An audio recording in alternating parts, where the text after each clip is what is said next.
నేను SC B గ్రూప్లోకి వస్తాను సార్. నేను Madiga community sir. SC B గ్రూప్లోకి వస్తాను కనుక ఎస్సీ బి గ్రూప్ ద్వారా సార్ నేను ఆనాడు అసిస్టెంట్ ప్రొఫెసర్ ఉద్యోగాన్ని పొందాను. సో రిజర్వేషన్ ఫలాలను అనుభవించినటువంటి మొదటి తరం వర్గీకరణ రిజర్వేషన్ ఫలాలు. అందుకోసం వ్యక్తిగతంగా నాకు చాలా సంతోషంగా ఉంది. ఎందుకంటే ఆ రోజు ఒక రకంగా నాదే లాస్ట్ జాబ్ అనుకుంటాను. 2004 జూలైలో నేను చేరాను. జూలై చివరిలో ఉద్యోగంలో చేరాను. ఒక 2-3 నెలలకే చట్టం కొట్టివేయబడింది. ఆ తర్వాత రిక్రూట్మెంట్ ఏం జరగలేదు. అందుకోసం ఈ వర్గీకరణ ఫలితాన్ని పొందినటువంటి నేను పూర్తి స్థాయిలో పొందిన నేను ఇవాళ సమాజంలో చాలామంది ఉన్నారు కనుక ఆ చాలామందికి సామాజిక న్యాయం చిట్ట చివరి మనిషికి అందాలని నేను గత 25 సంవత్సరాలుగా పోరాటం చేస్తూ ఉన్న ఈ వర్గీకరణ ఉద్యమంతో పాటు ఉన్నా గనక ఈ తీర్పు వెలువడగానే సంతోషించినటువంటి లక్షలాది మందిలో నేను ఒకని. సార్, ఇప్పుడు గత వారం రోజులుగా అన్ని సామాజిక మాధ్యమాల్లో ఎక్కడ చూసినా కూడా ఎస్సీ వర్గీకరణకు సుప్రీంకోర్టు ఆమోదించిందని ప్రధానంగా వింటా ఉన్నాం. అసలు ఎస్సీ వర్గీకరణ అంటే ఏందో కూడా తెలియని చాలా వ్యక్తులు ఉన్నారు సార్. అసలు ఎస్సీ వర్గీకరణ అంటే ఏంటి, దాని అవసరం ఇప్పుడు ఎందుకు వచ్చిందంటే ఏం చెప్తారు? నిజమే సార్, ఇప్పుడు ఎస్సీ రిజర్వేషన్ వర్గీకరణ అనేది ఒక 70 తెలంగాణ ప్రాంతంలో తెలంగాణ రాష్ట్రంలో ఒక 70 లక్షల మందికి సంబంధించిన సమస్య అనుకుందాం. 60 నుంచి 70 లక్షల మందికి. అయితే తెలంగాణ రాష్ట్రంలో సమగ్ర కుటుంబ సర్వే ప్రకారము 3,68,00,000 మంది ప్రజలు ఉన్నారు. ఇది 68 లక్షల మందికి సంబంధించిన సమస్య అనుకుందాం కాసేపు. అంటే 3 కోట్ల మందికి తెలియదు. ఏంటి ఫ్యాక్ట్ ఏందనేది తెలియదు.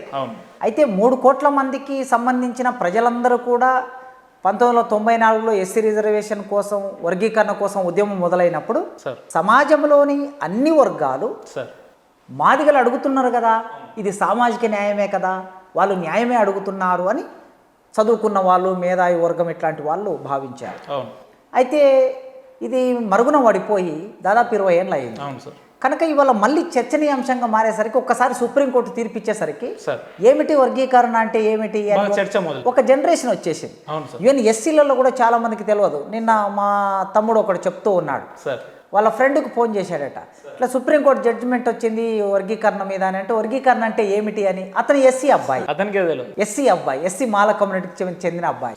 వర్గీకరణ అంటే ఏమిటని అతను అడుగుతున్నాడు. అంటే ఎస్సీలలో ఉన్న వాళ్ళకే వర్గీకరణ అంటే ఏమిటో తెలియదంటే మీరు అడిగిన ప్రకారం మిగతా సమూహానికి, మిగతా సమాజానికి ఇది అవగాహన ఉండే అవకాశం లేదు. ఎందుకంటే ఒక కొత్త జనరేషన్ వచ్చింది ఈ 20 ఏళ్లలో. ఈ కొత్త జనరేషన్ వచ్చిన కాలంలో వర్గీకరణ ఉద్యమం అనేది అంత పెద్ద ఎత్తున ప్రచారంలోకి రాలేదు. సో ఇప్పుడు ఒక్కసారిగా సుప్రీంకోర్టు తీర్పు ఇచ్చేసరికి అందరూ మేల్కొని ఇది మొత్తంగా 2 తెలుగు రాష్ట్రాల్లో ఒక ప్రధానమైన హాట్ టాపిక్గా మారిపోయింది. కనుక మనం సమాజానికి చెప్పవలసిన అవసరం ఉంది. మీలాంటి ఛానల్ సోషల్ రెస్పాన్సిబిలిటీ కలిగినటువంటి ఛానల్ కనుక సిగ్నేచర్ స్టూడియో, ఈ సిగ్నేచర్ స్టూడియో ద్వారా మనం కోట్లాది మంది ప్రజలకి అటు ఆంధ్రప్రదేశ్ రాష్ట్రంలో ఉన్న వాళ్ళకి, ఇటు తెలంగాణ రాష్ట్రంలో ఉన్న వాళ్ళకి చెప్పవలసిన బాధ్యత ఉంది. ఏమిటి వర్గీకరణ అని అంటే, ఎస్సీలకి రిజర్వేషన్ రాజ్యాంగబద్ధంగా 15% ఇచ్చింది. ఒక్కొక్క వర్గానికి ఒక్కొక్క విధంగా. ఎస్టీలకి 6% ఇచ్చింది. ఆనాడు డాక్టర్ బిఆర్ అంబేద్కర్ రాజ్యాంగం రాస్తున్న రోజుల్లోనే ఇచ్చినటువంటి రిజర్వేషన్. అయితే ఈ రిజర్వేషన్ ఒక రాష్ట్రంలో 17% ఉంది, ఒక రాష్ట్రంలో 16% ఉంది, ఒక రాష్ట్రంలో 14% ఉంది. మన రాష్ట్రంలో కూడా ఎస్సీ రిజర్వేషన్ 14%, ఎస్టీ రిజర్వేషన్ 4% ఉండేది. ఎన్టీ రామారావు ముఖ్యమంత్రి అయిన తర్వాత దీన్ని 15% పెంచాడు, ఎస్టీ రిజర్వేషన్ 6% పెంచాడు. అట్లా పెంచుకునే అవకాశం రాజ్యాంగం, అంటే జనాభా దామాష పెరుగుతున్న కొద్దీ రిజర్వేషన్ కూడా పెంచుకునే అవకాశం, శాతాన్ని పెంచుకునే అవకాశం రాష్ట్ర ప్రభుత్వాలకు ఉంది. ఉంటుంది, ఇప్పుడు కూడా ఉంటుంది. అందుకే మొన్న ఎస్టీ రిజర్వేషన్ 12% చేశారు తెలంగాణ గవర్నమెంట్. కేసీఆర్ గారు ముఖ్యమంత్రిగా ఉన్నప్పుడు 12% చేశారు. కనుక ఆ విధంగా ఒక వెసులుబాటు ఉంటుంది. అయితే 15% రిజర్వేషన్ అనేది మామూలుగా ఎక్కువగా అన్ని రాష్ట్రాల్లో అమలు అవుతున్నది, మన రాష్ట్రంలో కూడా అమలు అవుతున్నది. అయితే 1950లో రాజ్యాంగం అమల్లోనికి వచ్చింది. 1950లో రాజ్యాంగం అమల్లోనికి వచ్చిన తర్వాత అప్పటి నుంచి 15% రిజర్వేషన్ అమలు అవుతూ ఉన్నది ఎస్సీలకి. మరి 15% రిజర్వేషను ఎస్సీలలో 61 కులాలు ఉన్నాయి. తెలంగాణ గెజెట్ ప్రకారం 61 కులాలు ఉన్నాయి ఎస్సీలలో. మనకి బయటికి కనిపించేది మాలోళ్ళు, మాదిగోళ్ళే కనిపిస్తాయి. ఈ 2 కులాలు ఎక్కువ వినిపిస్తాయి, ఎక్కువ కనిపిస్తాయి. అయితే మరి 61 కులాల్లో 2 కులాలు తీసేస్తే ఇంకా 59 కులాల గురించినటువంటి సమాచారం మనకు పెద్దగా లేదు. అవును. అందుకోసమే 1994 మే 5-6 తారీఖులలో ఆనాడు కోట్ల విజయభాస్కర్ రెడ్డి గారు ఓకే ముఖ్యమంత్రిగా ఉండే సార్ ఆయన ఆ రోజుల్లో ఏమైందంటే కాన్సీరామ్ బీఎస్పీ పార్టీ పెట్టి 84లో బీఎస్పీ పార్టీ పెట్టి ఆయన మొత్తం దేశవ్యాప్తంగా తిరుగుతూ యాత్రలు సైకిల్ యాత్రలు కాన్సీరామ్ తిరుగుతూ ఉన్నాడు.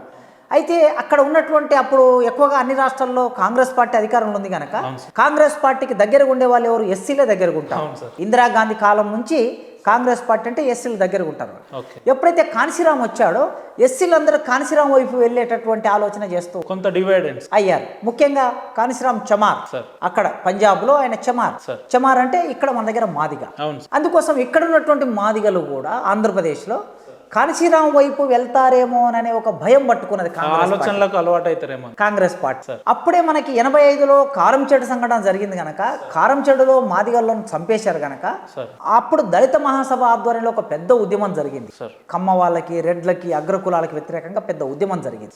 ఈ మొత్తం నేపథ్యంలో కాన్సీరామ్ ప్రవేశించాడు. ఇక్కడ బీఎస్పీ పార్టీ వచ్చింది, కాంగ్రెస్ పార్టీ భయపడిపోయింది. అయ్యో నెక్స్ట్ జరిగే 94లో ఎలక్షన్లు ఉన్నాయి.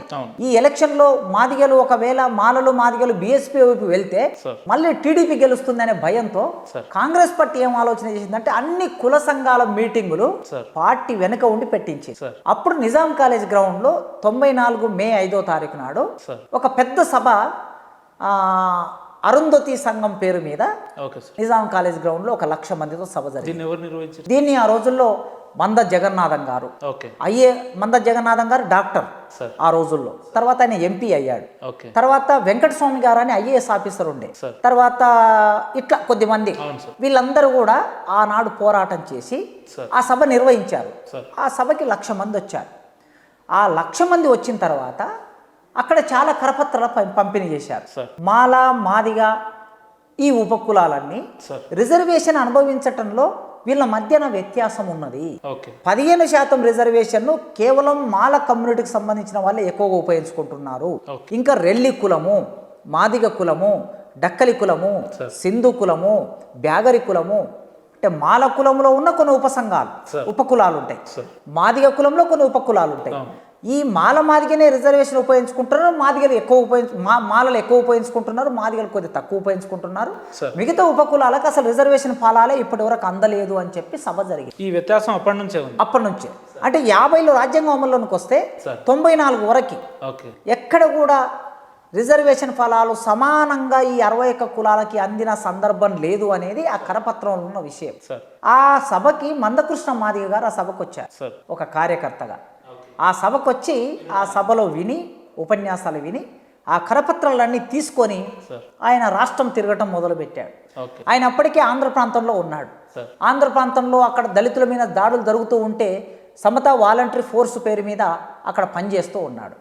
ఈయన వెళ్ళి ఆంధ్ర ప్రాంతంలో కొద్దిమందిని ఒంగోలు, ప్రకాశం జిల్లా అక్కడ ఉండే మాదిగలను కలిసి ఇదో మనకింత వ్యత్యాసం ఉన్నది, రిజర్వేషన్ ఫలాలు మనకు అందటం లేదు కనుక మనం దీన్ని అందుకోవడానికి ఒక పోరాటం చేయాలి అని వాళ్ళందరినీ సమీకరించాడు.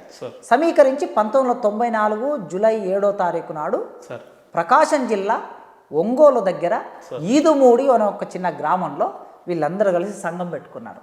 మాదిగ రిజర్వేషన్ పోరాట సమితి అనే సంఘం ఏర్పడింది, ఎంఆర్పిఎస్.